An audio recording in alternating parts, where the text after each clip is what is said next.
Hello, Dennis here. This video is about my game project codenamed Planets. I have been doing this project for some time now, and I came to understand that in order to produce a complete game, I will need supporters.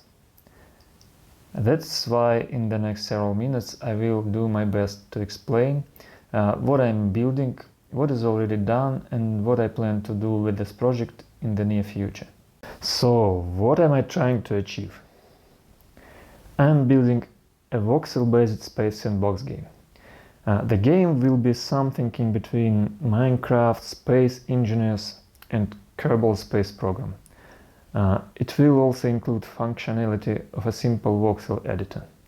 It means that players will be able to mine resources from planets and asteroids, use these resources to build spaceships, and fly on those spaceships while being subject to natural forces like gravity and inertia. Main differences from Minecraft will be that planets are not planar. Planets are more like real ones, and that not only one planet, but all objects in my game world, including other planets, are made of voxels. Main differences from Space Engineers will be more realistic orbital mechanics, simplicity of interface, simple placement and mining of blocks. Main differences from Kerbal Space Program will be that all objects will consist of cubes and sandbox style of basic gameplay. When I say about voxel edit functionality, I mean that not only big objects like planets and ships will consist of cubes, but those cubes will also consist of smaller cubes.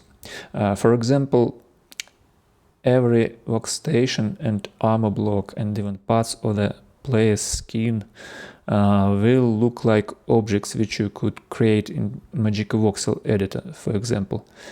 And not only that, players actually will have the possibility to change the look of game assets without leaving the game.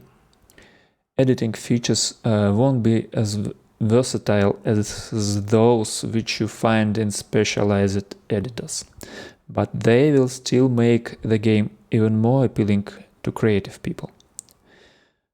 I could begin to explain many details about my project, such as how the damage or inventory systems will be implemented, but I think that I better leave this for future videos and keep this one shorter and more comprehensible. Video footage that you have seen in the previous part is from two early game engine prototypes which I created.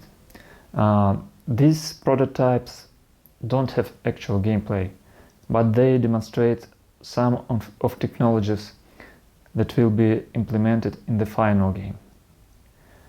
Further, I will explain what parts of the future game I already have and what I still need to add to create a basically playable prototype.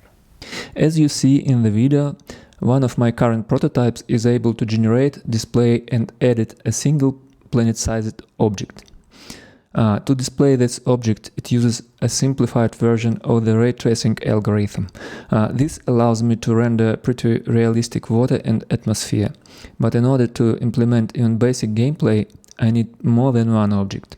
This was not possible because, as I already said, my renderer couldn't draw more than one object.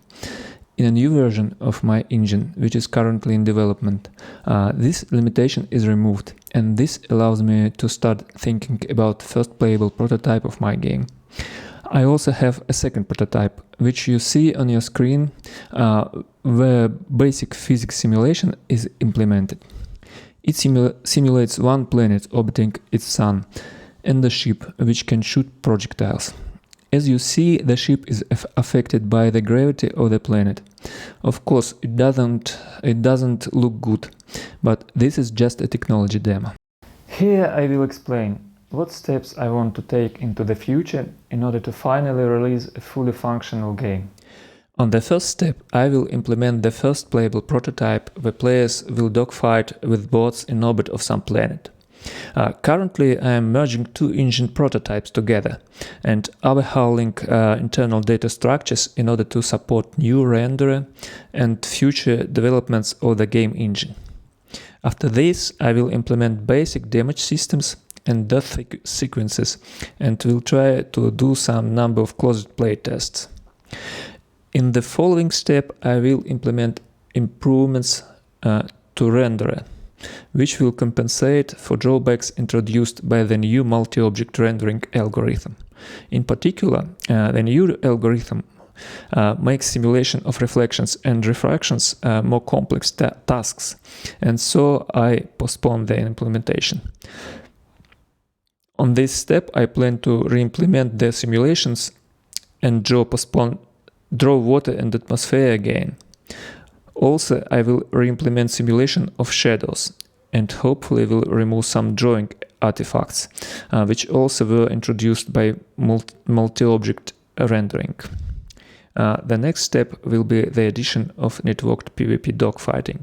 My networking technology will be based on a combination of already implemented in one of the prototypes technology of real-time synchronization with local database and existing network technology implemented in Unity. So I hope that networking will not be an unmanageably complex task for me. In the next step, I will add the human protagonist, mining and basic building.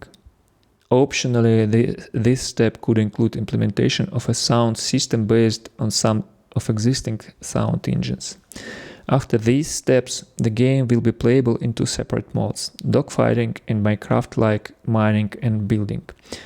Further development will be focused on implementation of crafting infrastructure needed to build custom spaceships and space stations. This will create a bridge between these two gameplays and lead us closer to the release. Note that this list of steps is not final and is subject to change in the future. And that is all that I wanted to say for today. Feel free to write your thoughts and ideas below the video. And in case you liked it, please press the like button and subscribe.